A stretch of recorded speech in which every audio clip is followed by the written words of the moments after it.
Hey, what's up, my construction entrepreneurs? Tyrone Jones here. Hey, headed into the office right now, and wanted to jump on here to talk about that tough transition from being an employee to being a employer. So it's a lot of us out here that have our license, and we have had our license for a long time. There's some of us out here that is looking to get our license, and each of those groups are thinking about or has thought about that transition, going from receiving a weekly paycheck to not. How tough is that? That's tough. It is tough. A lot of things need to go right for that transition to happen.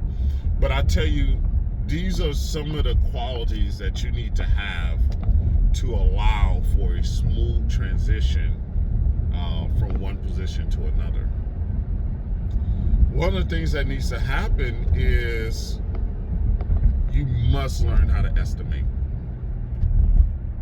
So that means that there's individuals that's watching this video that eventually will go and get your license. You may not be ready now, because it takes a while for you to on average it takes an individual 3 to 6 months and even up to a year to pull the trigger to get their license. So it's a lot of looking into it, researching, watching videos, kind of seeing what's out there, calling about pricing, figuring out how you're going to make it work. Fear sets in, insurance. A lot of people stop because they there's so much hype about, oh, I don't want to do this because I have to pay a whole lot of insurance. Well, if you're looking at this and eventually you're going to get your license, I will say one of the things you need to work on is estimating. What if you need to attend nightly classes? What if you need to attend an online class? I would say definitely be careful on what type of estimating courses you take, because some estimating courses that you'll take will take you from a prime contractor standpoint. What do I mean by that? I mean bidding as a prime contractor, to where you are receiving subcontractors' bids. Okay, I wouldn't say it's a lot easier to do that, but if you do have the tools, it can be a lot easier than bidding as just as a subcontractor to a general contractor. So you want to be careful with taking these estimating courses. Make sure that it's in line with what you're trying to do. Meaning that if you're bidding as a subcontractor, then you want to take an estimating course that deals with computing labor, adding overhead percentage, labor burden, figuring out your labor burden, what is your, figuring out adding profit and overhead to this. Those things go into bidding as a subcontractor to a general contractor. I bid as a subcontractor to a general contractor. Rarely are we bidding work that we're just doing as a prime contractor. Okay, you can still, but you just have to realize there's that. And this is why those free estimating classes that you see with any larger company, I attended ones with Swinnerton, I attended ones with Turner, and they just go over your head. I attended ones with SDG&E, SoCal Gas, and they literally bring in these bigger, senior type estimator guys that's working for these larger companies, and this estimating procedure literally goes over your head because it doesn't deal with what you're looking to do. So that's what you want to make sure. But you must learn estimating. How important is it to learn estimating? I would say it's the blood of your business, right? I don't care if you're planning on staying in residential. I don't care if you plan on,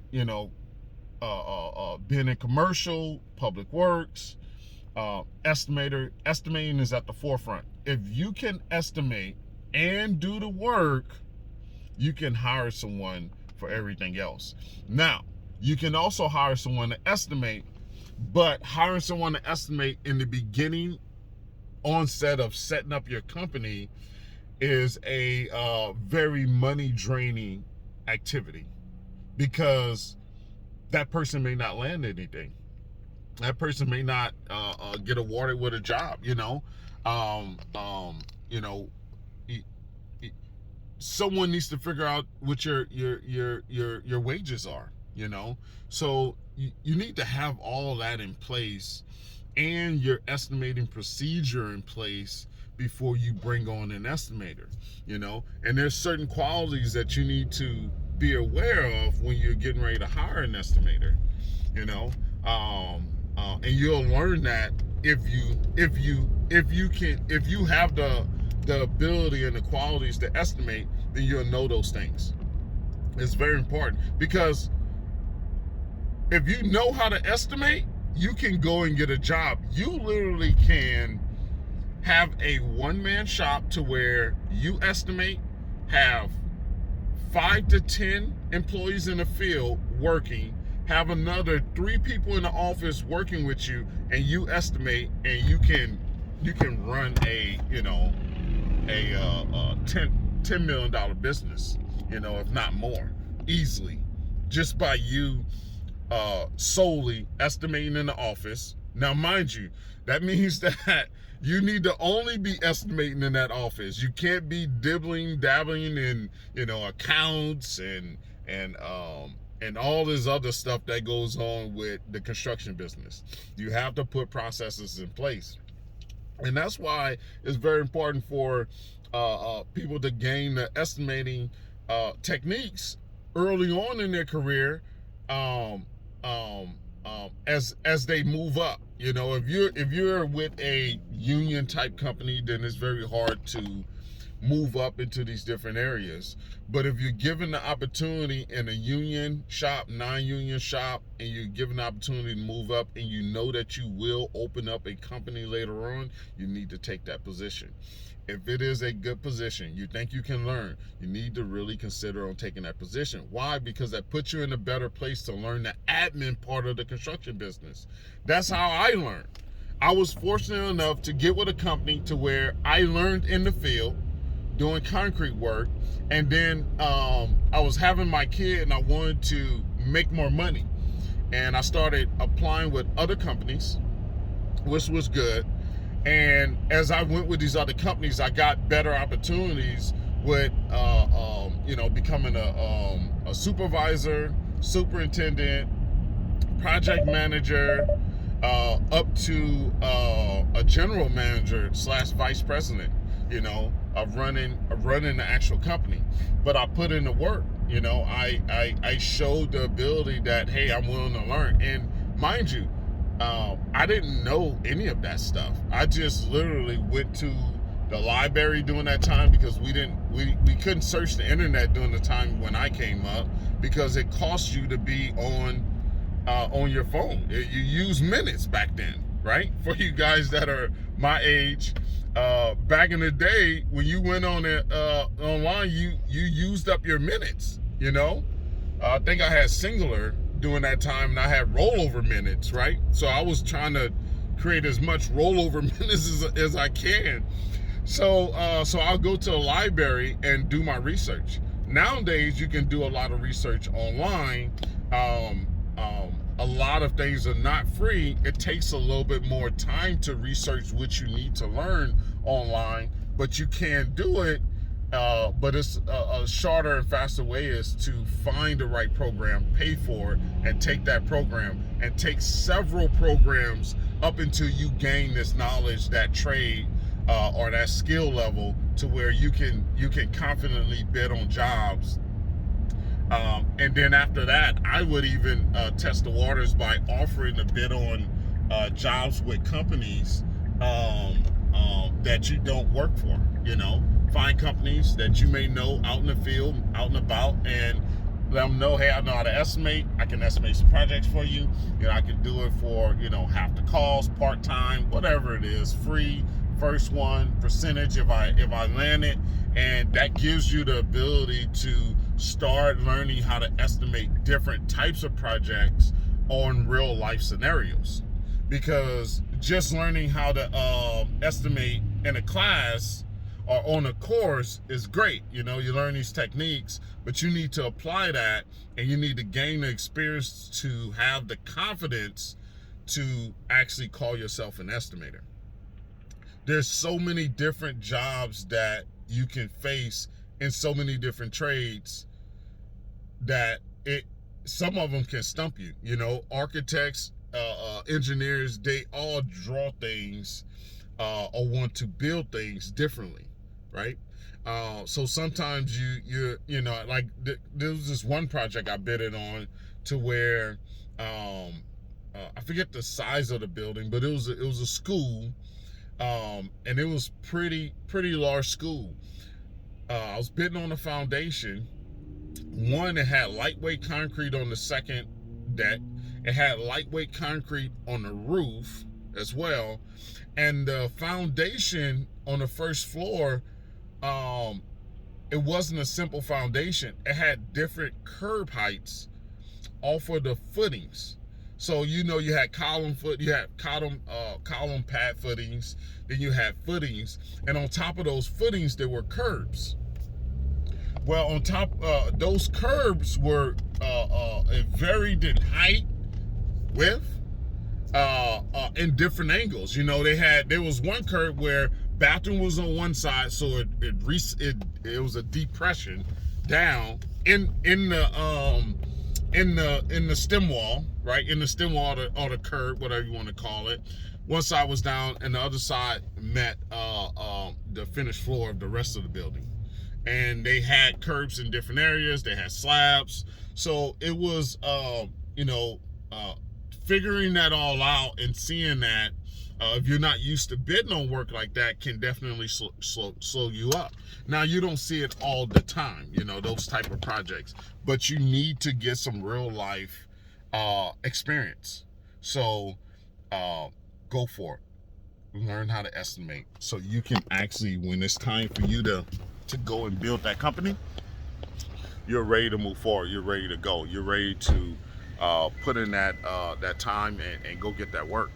And that way you don't have to depend on anyone else that has that experience to help you out, or that you have to pay, or partner up with, So if you're in that position now and you're looking to get there in the future, start working on these little nuggets now. Okay? A lot of us work in the field, and we work in the field for years, and we don't get the opportunity to understand Excel, Word doc, working on the computer. And I was the same way. I literally had to go home. I bought myself a computer a long time ago, okay? Back in, I don't know, maybe it was like 93 or something, 94. I bought myself I'm sorry, 2001, I want to say. Bought myself a computer, and then with that computer, what I did is I got home and I used to copy. Back then I was in a lot of residential, so I used to copy others' contracts from scratch. So I see a contract that I want, right? I get a contract from someone that was local. I'll just call them and tell them, hey, I want you to bid on this job with me, this and that. They'll send me over their proposal or their contract. I'll see their contract, and most times I didn't get the job, but I'll take their contract, and instead of me asking for their contract, hey buddy, let me get a copy of your contract, blank copy of your contract. I didn't have the confidence to ask for it, so I would literally build that contract. It'll take me like 2 weeks building that contract from scratch. But I realized that, during that time, it was like crazy that I was doing that. but that actually helped build my skills on the computer.